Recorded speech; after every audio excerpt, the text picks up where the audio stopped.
Hi guys, it's Minty here, and today I'm going to be doing a Picrew type of challenge. So there is this trend going around on TikTok where you and a group of friends or a friend will make each other in this website called Picrew. I will put the link down in the description for you guys. And you just kind of do each other's depictions on each other and show each other. So I wanted to do that, but I wanted to make my own character. I do have a version where I did with my friend. It's up on my TikTok down in the description. But I wanted to make a character out of one, so I went into one of the character designers and I went through all the options and I created this really cute character. Here she is. So I wanted to make her an elf girl with like long curly-ish gray brown hair with ribbons, and then instead of picking a color I normally do, I went with orange. So I gave her orange eyes and an orange jacket, and I just love her. She's really cute. So I was very excited to make a character out of her. But yeah, I also went with a different style for my art this time.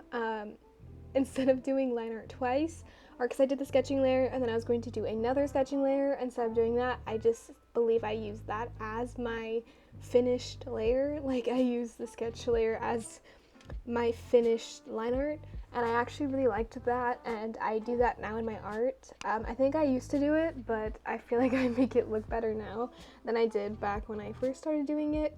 So yeah, I also just love how I drew her. I really like it. The only detail that I think I'm missing from the original design was she had a little mole under her right eye, the left one if you're looking at her straight on.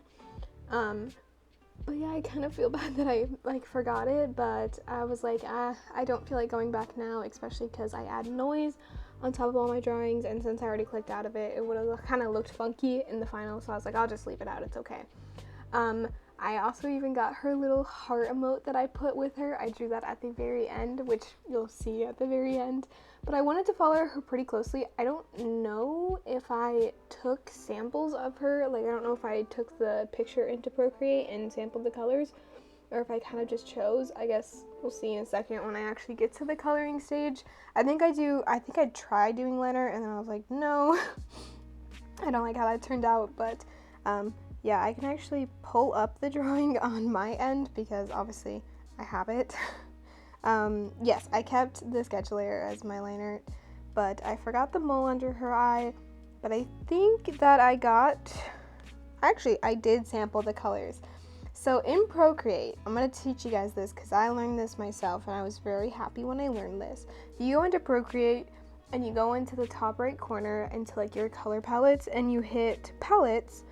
If you just take an image from the side and drag it into like a new palette, like create a new palette with it, you automatically get the color you're looking for. How freaking cool is that? So whenever I'm creating like a commission of a family portrait, I will go straight for, I'll just like sample the original picture and I'll just throw it into Procreate, and I already have a color palette made for me. Of course, I tweak the colors just a little bit just to make sure that it's all accurate because pictures can be kind of grainy.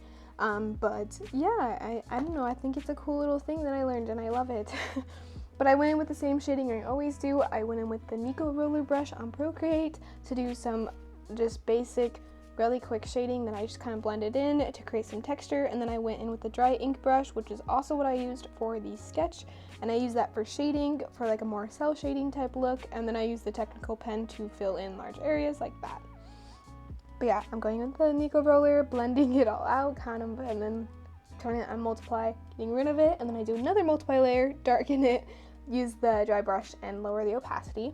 If you guys want to see a full video on how I color my stuff, I do have a video on how I color my drawings. I will link it in the iCard in the top right corner for you guys if you want to go see that.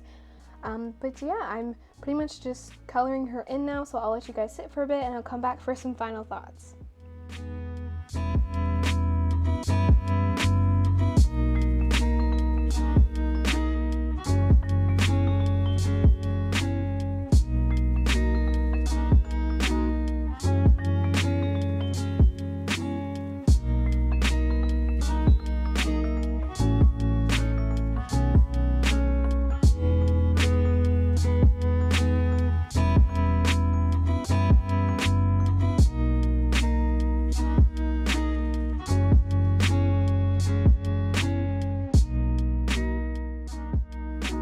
as we reach the very end here, I'm just going into my line art and I'm adding a clipping mask on top, and I'm kind of making the colors match what the color underneath, so it's like colored line art. I think it looks cooler and better. I just turned the colors off so I could see it better, and then I add some filing details, and then I am done with it. I hope you guys liked this video. It was really fun for me to make. If you guys have any video ideas for me, just let me know down in the comments, and I'll be more than happy to do them for you. But I hope you guys have a good day, night, or whatever time it is we're at, and I'll see you guys on next time. Bye!